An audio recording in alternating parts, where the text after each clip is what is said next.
رسول اللہ صلی اللہ تعالی علیہ وسلم بیٹھے ہوئے، ایک صحابی آیا، کہا السلام علیکم، حضور نے جواب دیا، وہ بیٹھ گیا تو حضور نے فرمایا اس کی 10 نیکیاں ہیں۔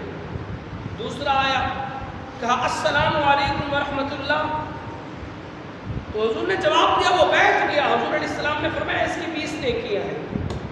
تیسرا آیا صحابی، السلام علیکم ورحمۃ اللہ وبرکاتہ، حضور نے جواب دیا، وہ بیٹھا، حضور نے فرمایا اس کی 30 نیکیاں ہیں۔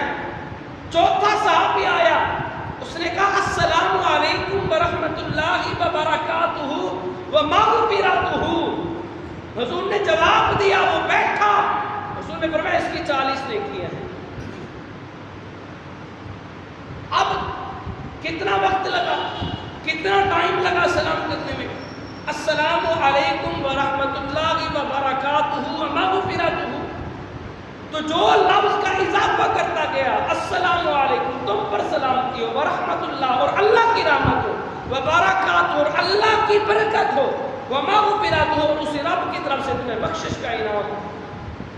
کتنی دیر لگی ہے، اور رسول اللہ نے خوشخبری دی ہے، امت کے لیے ایک درس اور میسج دیا ہے، پیغام دیا ہے، اے حضور کی امت یاد رکھنا اس پیغام کو، آقا کے اس فرمان کو، کہ آپ نے سلام یوں نہیں کرنا السلام علیکم، نہیں، بلکہ پورے طریقے سے سلام کرو، السلام علیکم ورحمۃ اللہ وبرکاتہ ومغفرتہ، تاکہ تمہیں بھی 40 نیکیاں ملے اور جواب دینے والے کو بھی 40 نیکیاں ملے۔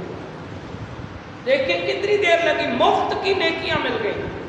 تو آج مفت کوئی نہیں جانے دیتا، تو یہ پھر ہو نیکی، پھر ہو ہی نیکی تو مفت جانے دے، ایسا نہیں ہو سکتا۔ رسول اللہ صلی اللہ علیہ وسلم نے فرمایا، جب دو مسلمان آپس کے اندر ملتے ہیں نا، سلام کرتے ہیں، تو رسول اللہ صلی اللہ علیہ وسلم نے فرمایا جدا ہونے سے پہلے پہلے اللہ ان کے گناہ معاف فرما دیتا ہے۔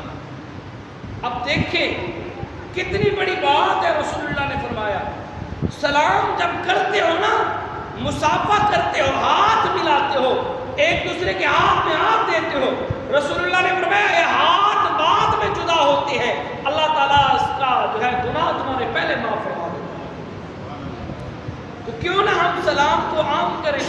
یہ میرے آقا کا بھی ارشاد ہے کہ سلام کو عام کرو، سلام کو کثرت کرو، سلام کی، یعنی جو بھی ملاقات کرے، جو بھی آئے اس کو سلام کرو، اور سلام کے اندر پہل کرو۔